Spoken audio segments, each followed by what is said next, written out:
So what exactly are the most important Facebook ad metrics? That's exactly what I'm going to be going over today. And you're definitely going to want to stay tuned until the very end, because a lot of these metrics, I can almost guarantee, not only do you probably not understand them, you're actually not even looking at them. And I'm going to break that all down step by step. So stay tuned. What's up, everybody? Alvaro here with Alvaro Barrios Digital. And today we're going over the most important Facebook ad metrics. So I really love analyzing metrics inside of Facebook. I'm a little bit of a data nerd. I like spreadsheets. I also realize that a lot of people actually hate this part and they just can't really make sense of the results that they're seeing inside of Facebook, or they're just not sure if they're even looking at the right thing. So I'm going to simplify everything for you and break it down metric by metric. Now, some of these metrics, just FYI, I'm going to lump them together actually, because in looking at them just by themselves, it doesn't really give you any type of advantage. There's a couple metrics out there that you really need to lump together in order to derive any kind of value out of them. So without further ado, let's go ahead and jump right in. So first up, we have your results and your cost per result. This, bar none, are the most important metrics that you want to be looking at together. It's the first two that you should actually be looking at before you even start looking at anything else. Every other metric outside of this, they're more so, okay, what changes can you make to get results even better, right? Or to improve the results. Really, ultimately though, it boils down to your result and your cost per result. So your result tells you how many conversions did you get, whether that's a paid conversion when you're running ads to a paid product, or a free conversion, whether we're just running ads to a free lead magnet. So let's just use the example for simplicity that you're running ads to a $20 purchase. If you have 15 results, that means 15 people have taken you up on that purchase right there of $20. And let's just say that your cost per purchase is $15. So that immediately tells you that for every single purchase that's coming through, you are netting $5, which is great. Now, alternatively, let's say you had the same 15 purchases, but your cost per purchase was $25, then you'd be losing $5 on every single transaction, and there's certainly some changes that you need to make there, which is what a lot of the other metrics are for, to help you get to that point. Alternatively, if you're running just a simple lead magnet, if you have 15 conversions and it says you have $2 per conversion, then that's how much it's costing you for every single email that you're getting into your CRM system. Now, whether or not the $2 is good, that's totally dependent on your industry. For some industries, that's a fantastic cost per result. For others, that's an impossible result. You have to pay way more than that in order to get someone's email. So it's all depending on there. It's a little bit more clear, cut and dry with purchases, but nonetheless, still very important for a free optimization campaign. All right, next up, we have reach and impressions. Again, this is one of those metrics, or a pair of those metrics, I should say, that you want to be looking at together, because by themselves, they don't really give you too much value. So reach is the number of unique individuals that your ad or ads have gotten in front of over the time period that you are looking at. So remember, for all these metrics, they're based upon the time period that you're looking at. So if you're looking at today's metrics, it means you're only looking at the metrics for today. If you're looking at a 3-day window, it's for the last 3 days. If you're looking at a 7-day window, it's for the last 7 days, so on and so forth. So if you're looking at the metrics for a 3-day window and your reach is 5,000, but your impressions is 10,000, that's telling you that you got in front of 5,000 unique, completely different individuals. But over the course of those same 3 days, you had 10,000 impressions, which means each one of those 5,000 unique individuals saw your ad or pair of ads twice. Now, that could be good or bad depending on what type of campaign you're running, which we'll get a little bit more into with some of the later metrics that I'll be covering. But that kind of gives you the distribution and the reach that you're having with your total target audience size. And this is also important to look at, because a lot of times people say, hey, I've got an audience of 3 million people. I don't really need to worry about who I'm getting in front of or how many people I'm getting in front of. But sometimes it does matter, right? You can run a campaign for a very long time to a 5 million person audience, but your unique reach might only be, 100,000 people. That's only a fraction of the people that you're actually able to get in front of. And so that tells you need to make some changes in order to get in front of a wider swath of that audience right there. All right, next up, we have actually one of my favorite metrics, and I would actually say hands down the most underutilized metric, and that is your result rate.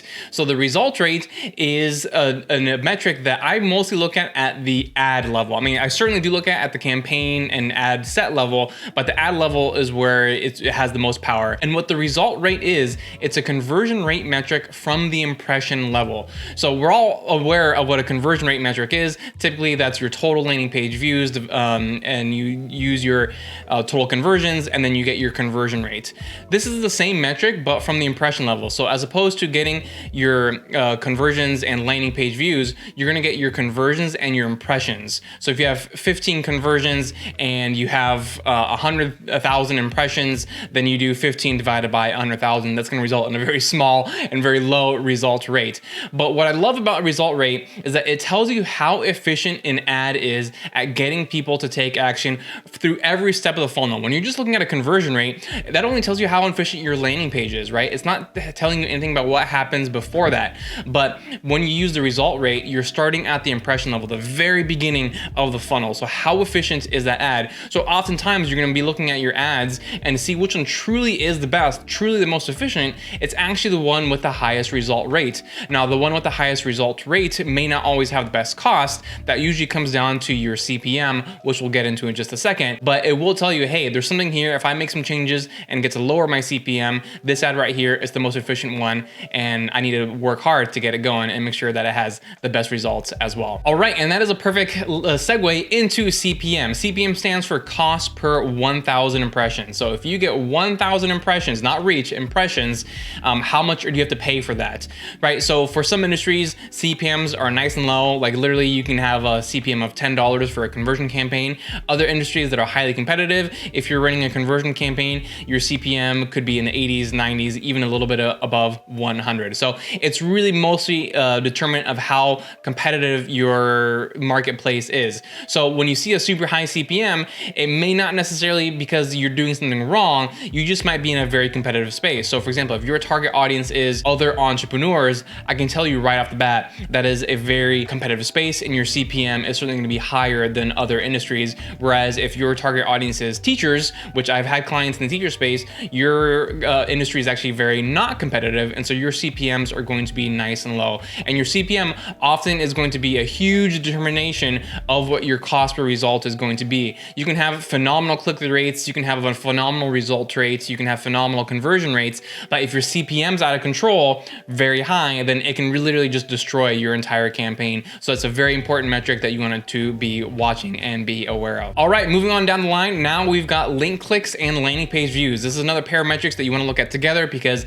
again, by themselves, they're not going to give you too much value, but together you get a very clear picture. Link clicks is how many people actually click on your ad to go over to your web page, right? So very important to know. Now you might be asking, well, why do I need to know landing page views if I'm already looking at link clicks? Well, it's because not everyone who clicks on your ad is going to make it to your landing page. So you want to see the difference between link clicks and landing page views. If there's a very, very big drop off, like a 50% drop off, that's usually an indication that your page is loading very, very slowly and you need to do something about it. Really, ideally, you want at least 80% of your link clicks turning into landing page views. If you're under that metric right there, then you certainly have some optimizations you need to make on your landing page in order to get more of those people loading the page on their browser, especially on their phone. All right, next on line, we have CTR all. Again, this is one that I can almost guarantee you are not paying attention to because most people pay attention to CTR link, which I will talk about next, but CTR all is equally as important. So what does CTR all measure? It literally measures any click, right? So if someone hits on the like button, the share button on your ad, that's gonna count towards your CTR all. But most importantly, it also counts people who click on the see more button on your ad. Remember, the vast majority of traffic is on mobile, which means most people are just gonna see the 3 lines and then you have to click on see more in order to read the remainder of your ad. So the CTR all is a great indication of how efficient your ad is doing to get people to stop the scroll, capture their attention, and read the remainder of the ad. If your CTR all is 1%,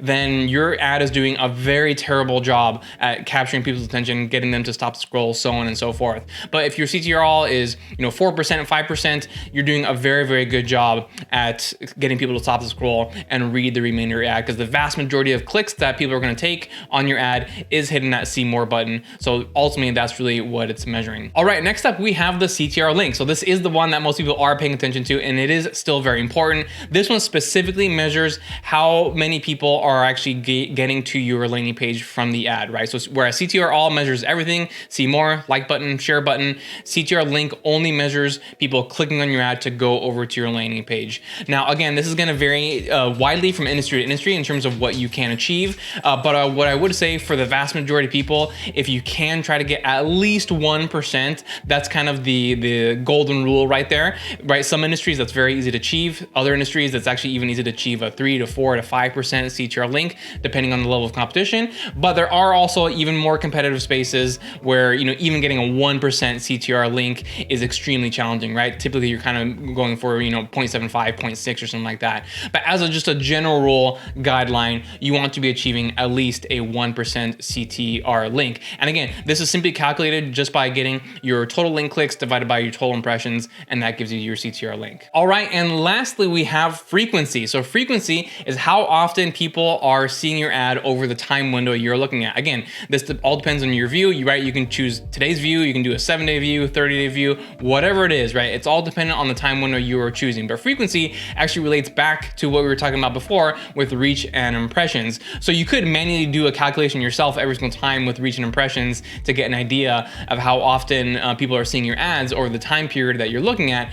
Or you can just have Facebook give you the frequency number themselves, which is a very easy way. So again, if you're looking at a 7-day window and your frequency is 2, it means that over that time period, people have seen your ad 2 times. Where if you're doing a 1-day window and your frequency is still 2, it means everyone in that same day has seen your ad at least twice. So what's a high frequency and a low frequency, and when should you start worrying about it? Well, it really depends. For a lot of my clients, we run ads to warm traffic for a very specific time period, for a very specific promotion that can last, maybe around 4, 5, 6 days. And so during those time periods, we're not really too concerned about frequency, right? Because it's just a very short window where people are going to see a lot of our ads. And so even if our frequency is like 5, 6 around there, we're not too worried about it. But if this is a long-term promotion, if this is something we're promoting 30 days or even the whole year, especially, anytime you get a frequency above 2.5 to 3, I would say, over really any given time window, you really should start getting concerned about that, because people are just going to start getting annoyed about seeing your ads for however many days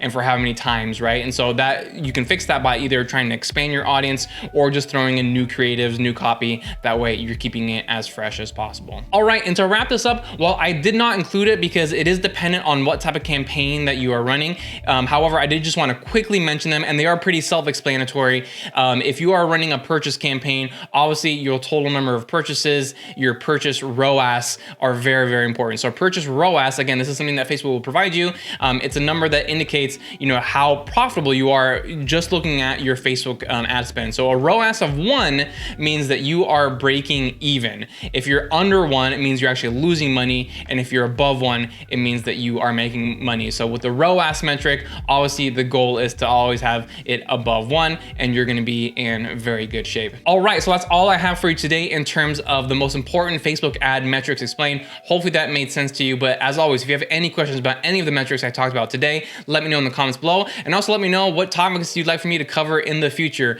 Thank you so much for tuning in. Here's 2 more videos for you to check out, and I will see you next time.